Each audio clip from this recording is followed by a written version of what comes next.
Hello there everybody, welcome back beautiful. My name is Joesephyr, and in today's video we're going to be covering what's going to be happening in Dissidia Opera Omnia over the month of August. We've just had the community stream. I am in fact live on stream right now and talking to everybody at the same time as I'm filming this, but we have some cool characters, some heavier characters, some heavy hitters, but for a lot of people this is quite a nice time for saving resources, especially after Kam'lanaut and Tidus. So if you'd like to find out more about what's coming up in August, then stay tuned and keep on watching.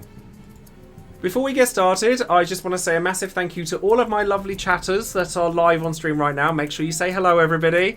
And obviously, don't forget to come and find me over on all of my social media accounts, whether it be Twitter, Instagram. I've been doing more Instagram work lately, so if you'd like to come and follow me at Joesephyr on Instagram, I have all my makeup work, all my drawing work, and there's going to be gaming content on there as well, so it'd be lovely to have you guys there, because we could call this a call to action, if you will, and I'm going to be shilling my Instagram a lot because I realise how important Instagram actually is as an influencer, so definitely come find me on there. My Discord as well, Twitch, obviously, which is what we're doing right now, as you can see, and then, of course, my Patreon as well, if you'd like to come and find me over on there.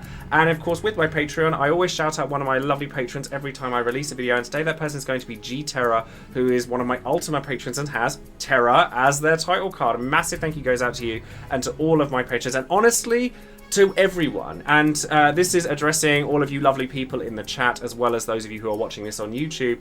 But I obviously released quite a personal video yesterday, and I have had so much sort of, you know, love and positivity that's come out of it. It was a video that I was very nervous to make, but I'm very, very grateful for how wonderful you guys have all been, and honestly it makes me a little emotional talking about it because it wasn't easy, but just thank you very, very much for letting me say my piece. It was very illuminating, and I'm really, really proud to have made that, and hopefully, you know, been able to move forward with everything going forward with life and like content creation and all of that stuff as well. So the first thing that we're going to talk about here, and I'm very interested to hear what you guys in the chat have to say about this as well. First of all, big shout out to Crystal and Josh for their wonderful coverage of what we're coming to expect. But the first thing that we're going to be covering is going to be Dare to Defy. Now, this is a global exclusive kind of campaign that's very interesting. And I really want to hear you guys' opinions on this because I kind of love it. And judging by what people were saying on stream, a lot of other people don't, and that's kind of fine. But what this is going to be is a set of additional Shinryu difficulty quests that are obviously in addition to the ones that we're already getting, and they are perfectum style, which means that you can't use the same character in in more than one of them. So there's going to be one that's released with every event, but these singularly are separate from the main event. So basically you'll have until September 7th, as it says on the slide here, to finish as many of these as you can. Now, obviously people are kind of looking at this and going, oh, I need 7 different FRs to go through this. I think that it's a really cool incentive to get people to pull, and for those people who aren't sure about pulling, thank you very much for the follow there, Dark Cloud. I don't know if people are sort of annoyed by this. I kind of love it because I like lockout content. And I do wonder, though, if maybe if it had been released a month later, whether people would feel differently about it. But there's lots of really cool sort of rewards and like rewards to use different things. I actually think this is probably one of the most exciting pieces of content we've had in Dissidia for quite some time, because it encourages the use of multiple characters, and you can't just take your Kam'lanaut and your Tidus and blitz everything. You have to actually do stuff outside the box, so I kind of love it. So the next thing that we're going to be discussing is going to be Odin. And now we all love Divine Odin. We all love Divine Summons, because Divine Summons mean tons of resources. So there's lots to farm from here, tons of resources. Thank you very much for the sub there, Zachor. Probably should have turned my alerts off before I started doing all of this. Thank you very much for that. But yeah, we get Gabranth and his brand new BT and FR, and then Lael is coming around with his BT, which is going to have BT Plus available. Gabranth is a really cool character, but I wouldn't suggest that he's somebody that's mandatory for everybody. Lael is unfortunately an exercise in how busted Selfie is, because Selfie just kind of has the launch thing covered. But people like Lael. I really like Lael. I don't think I'm going to green him, but I really like him unless I need him for Dare to Defy or something. Divine Odin in itself is a fairly challenging event that it will punish you for getting broken and needs to be broken himself, which pairs up very well with what Gabranth does. But you might want to consider taking like Alphino or Ursula or somebody that prevents you from getting broken, because, well, that's going to help you in the long term. So hey, it's a Shinryu where Alphino might be useful, and we all take that in our stride. So yeah, there's lots of resources and lots of fun to be had here. So the next slide that we're going to be talking about here is going to be Ursula's FR and then the Red Comet event, which is brand new. This is very much going to be a global exclusive event by the looks of things, and we like those. And it says here that there is a new FR with a free first multi-draw. So we don't get many free first draws this time around. But I'm fairly certain that this FR that they're talking about here is going to be Terra. The reason I say that is because Fujin already has her event coming, and there was another banner in JP that had other BT cards in it, but didn't contain a new FR in it. So I think that Terra has been brought forward here. I could be wrong. I think that everyone in the chat thinks it's Terra as well. So Terra is like a nice alternative to Tidus, basically. You know, if you like what Tidus does, you'll like what Terra does. They do basically the same thing, just one's magical and one's range/physical. It's pretty much all you need to know. Ursula has a really nice kind of generic FR, like one that's just like reliant on your stats being high and your bravery being high, which it's nice to have, and it's nice to see Ursula come back round again. But these are two of the three banners that we'll see with like perhaps Gabranth BT, but I think that the new FR with the free first multi-draw won't have it. It'll have instead Ace, Ramza, and I forget who the third one is, because they're the two that people really fussed about. But then if it's a triple BT banner that happens to have Terra FR on it, then that's going to be really nice as well. I don't know if anyone in the chat knows what that third one is, because I cannot I'm blanking and I can't remember what it is. It'll be Terra's own BT, wouldn't it? So it'd be nice to see their C90s as well. Ramza is really strong with his Force Light Awakenings, so it'll be nice to see those guys come back as well. So then the last banner on Gabranth's batch is going to contain Fujin and Caius. Now Caius gets some upgrades where he actually hits pretty damn hard. He doesn't get the FR in this banner though. Fujin does. Fujin's not good. I'm just gonna put that out there.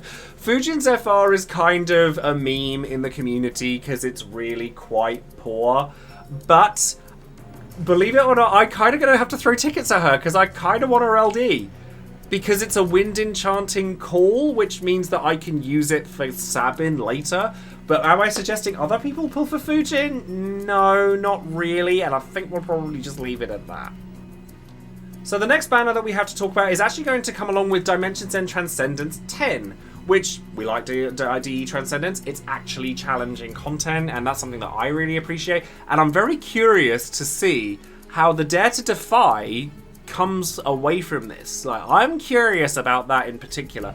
Now we get Sherlotta, her brand new BT, her brand new FR, and we get X-Death coming back as well. You guys know I love X-Death. You guys know I love my X-Death. I love my FF5. He's not good. And it kills me. It really pains me to say that, because HP Poison, sadly, doesn't scale with Force Time, which completely renders X-Death redundant, unfortunately. I'd like to see him get improved later down the line. Like, maybe they'll do something to do, like, to Force Time and HP Poison much later. But by the looks of things, right now, I can't in good conscience recommend him. Thank you very much for the follow there, RoabHD.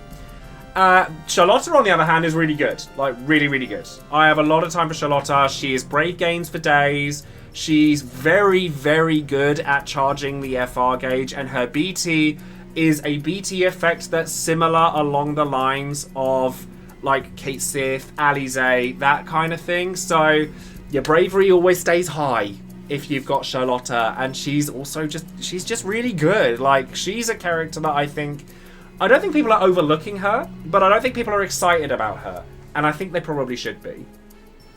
Okay, so the last two slides that we have to talk about here are going to contain Reno and Cloud of Darkness. So Reno comes back with his intersecting wheels. Reno is a very interesting character. Like, I'll be honest, like when I first looked at him, because I hadn't done my research as much for that far in advance, I mistakenly kind of wrote him off because I was like, yeah, but his kit's a bit of a non-bow with his FR. But Reno is actually really good. Like, there's a lot of clears online with using Reno. Like, Sephi is a good shout out here to give out for that. Really good clears with Reno that showcase quite how good Reno's FR is at being an enemy off-turn damage dealer, because it punishes enemies for attacking you with like a physical attack or a ranged attack. The irony is that you don't want to use his numb debuff because it delays enemies, but you do want to use his LD and his FR together because it actually can really elevate your damage very quickly if you like enemy off-turn damage dealers. And there's quite a few to choose from these days, so if you're interested in that kind of thing, you definitely want to be taking a look at Reno. And then lastly, we have Cloud of Darkness here as well. Now, the secret weapon in this banner isn't actually Cloud of Darkness. Cloud of Darkness is really good. Don't get me wrong. She's really good. Setzer gets reworked here with a level 90 and his force levels and everything already, and actually really elevates himself again to being a very powerful character. Red card is really strong. Setzer, like having obviously the rainbow damage numbers means you don't have to worry so much about like elemental lockouts. There you go, it's been said in the chat as well. There's a lot of things that Setzer can do that no other character can, and to ignore him would be at your peril. Cloud of Darkness does her delay thing, does her re-breaks and all of that, and her FR obviously plays into that, so it's nice to see her do that. But honestly, definitely don't count out Setzer. So that's everything that we have to see when it comes to August. There's no like major surprise in terms of characters. I think when everyone looks for a surprise, they look for a new character. But honestly, this Dare to Defy thing actually has me very interested, especially considering there's another event that we didn't know about coming along with it. This is the kind of global content I want to see. Stuff that is going to be useful for the characters that are coming forward. And having diversity in the FRs, like not being able to take just Kam'lanaut and wreck everything. I actually really like that, and it makes for extra content for me. So let me know in the comments below what you guys think of everything that's being showcased. Massive thank you to everybody that stuck around in the chat down below who's joining in with these recap videos. I really love getting the community to do that, and if you're around on Twitch the next time a community stream turns up, you'd like to join in as well, then it would be lovely to have you. So thank you all very much for coming along, and I will see you next time. Thanks everybody, and I'll see you later. Bye bye.